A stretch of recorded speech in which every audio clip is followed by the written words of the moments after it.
రాబోయే పారిస్ ఒలింపిక్కు వెళ్లే భారతీయ అథ్లెటిక్స్ యొక్క క్యాంపెయిన్ ఏమని పేరు పెట్టారు? జవాబు లెట్స్ మూవ్ ఇండియా.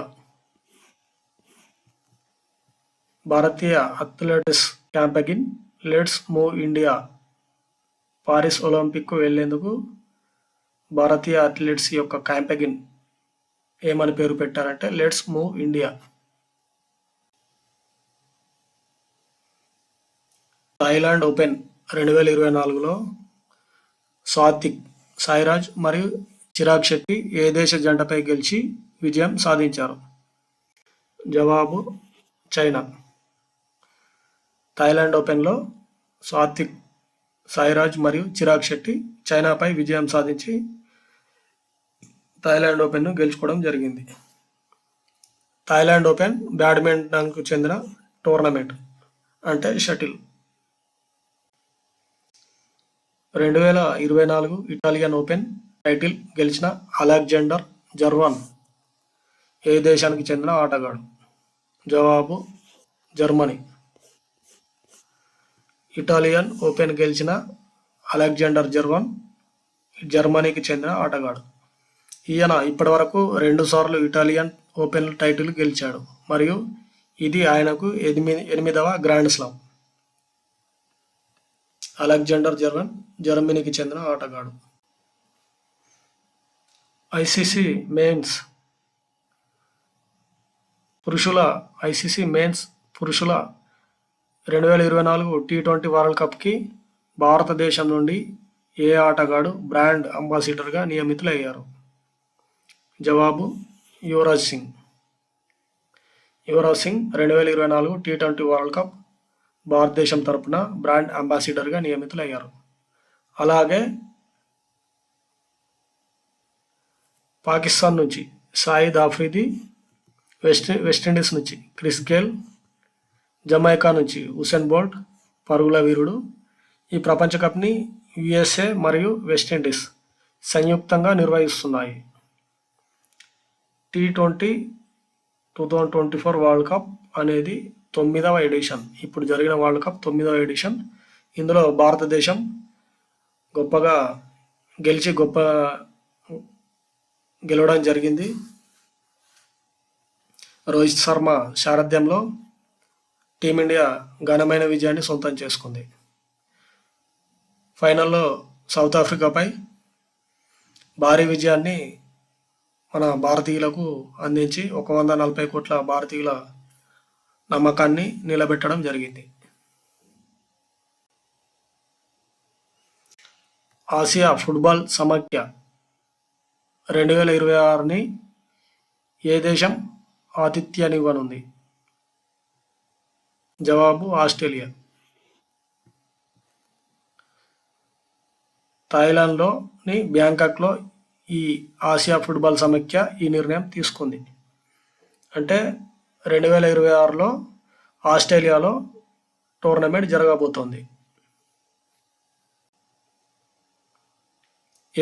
భారత పారా అథ్లెట్ మహిళల 400 మీటర్లో స్వర్ణం సాధించి సరికొత్త ప్రపంచ రికార్డు సృష్టించింది? జవాబు athlete Deepthi Jeevanji. Para athlete మహిళల 400 మీటర్ల విభాగంలో స్వర్ణం సాధించడం జరిగింది. ఆసియా జిమ్నాస్టిక్ ఛాంపియన్షిప్లో ఏ భారతీయ అథ్లెట్ స్వర్ణం సాధించారు? జవాబు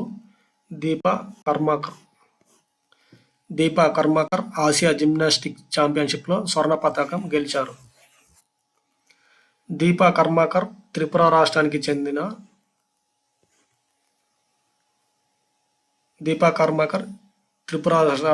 చెందింది. ఈ ఈవెంట్ అంటే ఆసియా జిమ్నాస్టిక్ ఛాంపియన్షిప్ ఉజ్బెకిస్తాన్లోని తాష్కెంట్లో జరిగింది. ఉజ్బెకిస్తాన్ రాజధాని తాష్కెంట్. వాళ్ళ యొక్క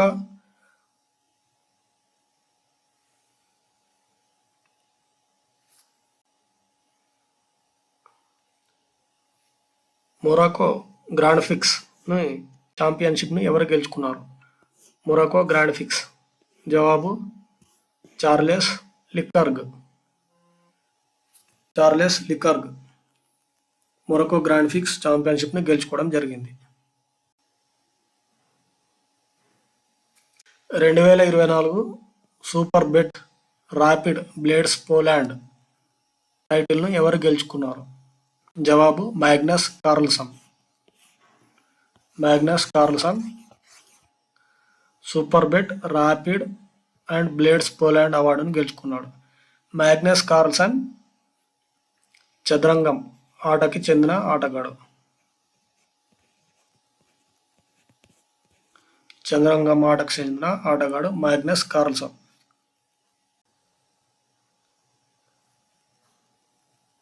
దోహా డైమండ్ లీగ్లో నీరజ్ చోప్రా ఏ పథకాన్ని గెలిచారు?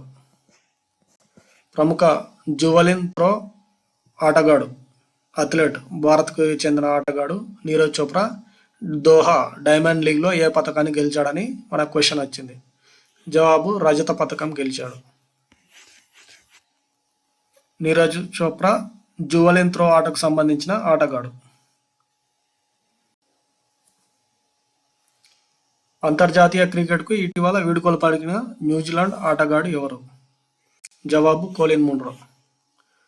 అంతర్జాతీయ క్రికెట్కు ఇటీవల న్యూజిలాండ్ ఆటగాడు కోలిన్ మున్రో వీడ్కోలు పలికారు. కోలిన్ మున్రో బ్యాటింగ్కి సంబంధించి.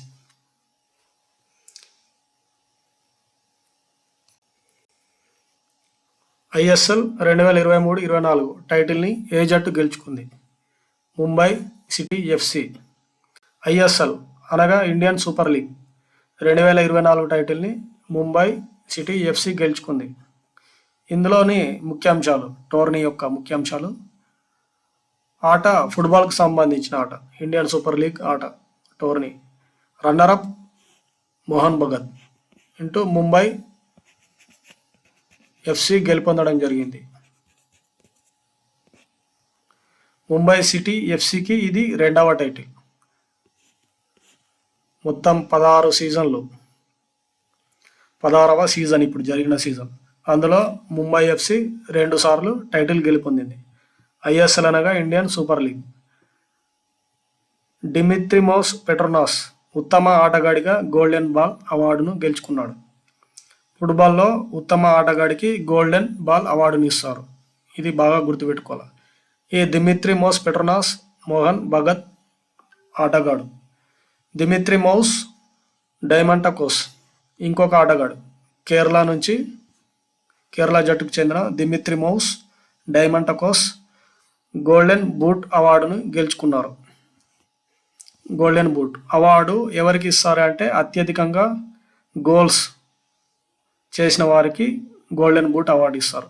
గోల్డెన్ బాల్ అవార్డు ఉత్తమ ఆటగాడికి ఇస్తారు. గోల్డెన్ బూట్ అత్యధిక గోల్స్ ఎవరైతే కొడితే వాళ్ళకి ఇస్తారు. ముంబై ఎఫ్సిటీకి చెందిన పుర్బా లచ్చప్ప ఉత్తమ గోల్ కీపర్గా గోల్డెన్ గోల్ అవార్డు గెలుచుకున్నారు. ఈ ఫుట్బాల్ ఆటలో ఉత్తమ గోల్ కీపర్కి గోల్డెన్ గ్లోవ్స్ అవార్డును ఇస్తారు. అది ముంబై సిటీ ఎఫ్సికి చెందిన పుర్బా లచ్చన్న గెలుపొందారు. అదే ముంబై ఎఫ్సిటీకి చెందిన విక్రమ్ ప్రతాప్ సింగ్ ఉత్తమ ఎమర్జింగ్ ప్లేయర్ ఆఫ్ ది అవార్డును గెలుచుకున్నాడు. విక్రమ్ ప్రతాప్ సింగ్ ఉత్తమ ఎమర్జింగ్ ప్లేయర్ అవార్డుని గెలుచుకున్నాడు. ముంబై ఎఫ్సిటీకి చెందిన ఆటగాడు. ఇండియా యొక్క ఏ ఫుట్బాల్ ఆటగాడు అంతర్జాతీయంగా వీడ్కోలు పలికారు? జవాబు సునీల్ ఛెత్రి. ఇండియా యొక్క ఏ ఫుట్బాల్ ఆటగాడు అంతర్జాతీయ మ్యాచ్లకు మొత్తానికే వీడ్కోలు పలికారు? సునీల్ ఛెత్రి ఫుట్బాల్ ఆటగాడు, చాలా ఫేమస్ ఆటగాడు. మన ఇండియన్ యొక్క ఫుట్బాల్ని చాలా గొప్పగా ఆడడం జరిగింది. చాలా కీర్తి ప్రతిష్టలు సంపాదించాడు. మనం క్రికెట్లో గొప్పగా చెప్పుకునే సచిన్ ఎలాగో అలాగే ఫుట్బాల్ ఇండియాకి సునీల్ ఛెత్రి అలాగా. ఒకసారి సునీల్ ఛెత్రి గురించి మీరు అన్వేషించండి. మీకు తగిన వివరాలు తెలుసుకోండి. సుల్తాన్ ఆజం షా హాకీ టోర్నీని ఏ దేశం గెలుచుకుంది? జవాబు జపాన్. సుల్తాన్ ఆజం షా హాకీ టోర్నమెంట్ని ఏ దేశం గెలుచుకుంది? జపాన్ దేశం గెలుచుకోవడం జరిగింది. Runner up Pakistan. ఈ టోర్నీలో 6 దేశాలు పాల్గొన్నాయి. ఈ పోటీ మలేషియాలోని ఆజం షా స్టేడియంలో జరిగింది. గుర్తుపెట్టుకోవాలి. మహిళల హాకీ సాధికారికత కోసం ఏ కంపెనీ హాకీ ఇండియాతో చేతులు కలిపింది? జవాబు కోకాకోలా కంపెనీ. కోకాకోలా కంపెనీ మహిళల యొక్క సాధికారికత కోసం హాకీ ఇండియాతో చేతులు కలిపింది. యాష్ షీ ది డిఫరెంట్ అనే ట్యాగ్ లైన్తో ప్రచారం నిర్వహించింది. క్రీడలు మరియు లింగ సమానత్వం కోసం కోకాకోలా ఇండియా పాటుపడుతోంది.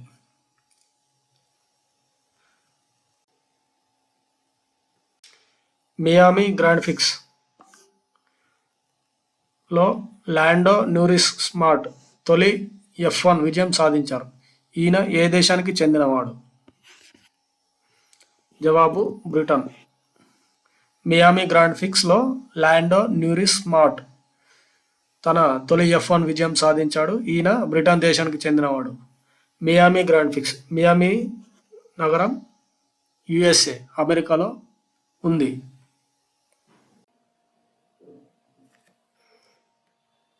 AFC అండర్-23 ఆసియా కప్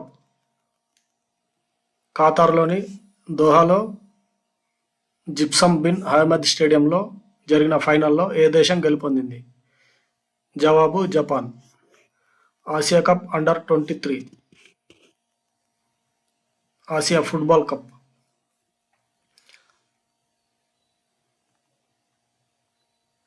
AFC అనగా ఆసియా ఫుట్బాల్ సమాఖ్య. రన్నర్ అప్ ఉజ్బెకిస్తాన్ రన్నర్ అప్గా నిలవడం జరిగింది. ఆట ఫుట్బాల్. ఆసియా కప్ను జపాన్ రెండవసారి గెలుపొందింది. ఈ గెలుపుతో జపాన్ నేరుగా పారిస్ ఒలింపిక్స్కి అర్హత సాధించింది. ఈ ఆసియా ఫుట్బాల్ సమాఖ్య 6వ ఎడిషన్, ఇప్పుడు జరిగిన టోర్నీ 6వ ఎడిషన్. ఈ టోర్నీలో 16 జట్లు పాల్గొనడం జరిగింది.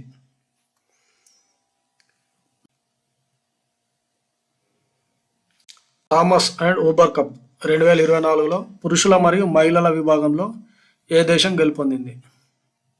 జవాబు చైనా. థామస్ కప్ మరియు ఊబర్ కప్ 2024 పురుషుల మరియు మహిళల విభాగంలో చైనానే గెలుపొందింది. ఆట బ్యాడ్మింటన్, షటిల్ ఆట. టోర్నమెంట్ జరిగిన ప్రదేశం చెంగ్డు, చైనాలోని చెంగ్డు నగరంలో జరిగింది. థామస్ కప్ అనేది ఇది 33వ ఎడిషన్. ఊబర్ కప్ అనేది 30వ ఎడిషన్. చాలా జాగ్రత్తగా గుర్తుపెట్టుకోవాలి. ఈ 2 కప్లలో 16 దేశాలు పాల్గొనడం జరిగింది. ముఖ్యంగా థామస్ అండ్ ఊబర్ కప్ 2024లో చైనా దేశం గెలుపొందింది. 2024 మాడ్రిడ్ ఓపెన్లో ఇగా సియాటిక్ మరియు ఆండ్రిన్ రూబ్లెన్ విజయం సాధించారు. మాడ్రిడ్ ఏ దేశంలో ఉంది? మాడ్రిడ్ స్పెయిన్ దేశంలో ఉంది. మాడ్రిడ్ స్పెయిన్ దేశం యొక్క రాజధాని. ఈ మాడ్రిడ్ ఓపెన్లో ఇగా సియాటిక్ మహిళల విభాగంలో పురుషుల విభాగంలో ఆండ్రిన్ రూబ్లెన్ గెలుపొందారు. 2024 మాడ్రిడ్ ఓపెన్. క్రీడాంశాల గురించి మనం తెలుసుకుందాం. ప్రముఖ IT company Tata Consultancy Services world 10K run 16వ ఎడిషన్ని కెన్యా రన్నర్స్ పీటర్ మవానికి మరియు లిలియాత్ వరుసగా అంతర్జాతీయ పురుషుల ఎలైట్ మరియు మహిళల విభాగాల్లో గెలిచారు. ఈ పోటీలు ఏ నగరంలో నిర్వహించబడ్డాయి? జవాబు బెంగళూరు నగరంలో.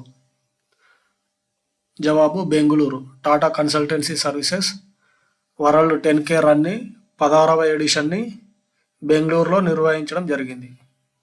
ఈ పరుగు పందెంలో కెన్యా రన్నర్స్ పీటర్ మవానికి మరియు లిలియాత్ పురుషుల మరియు మహిళల విభాగంలో గెలిచారు. పురుషుల విభాగంలో 28 నిమిషాల 15 సెకండ్లలో, మహిళల విభాగంలో 30 నిమిషాల 56 సెకండ్లు.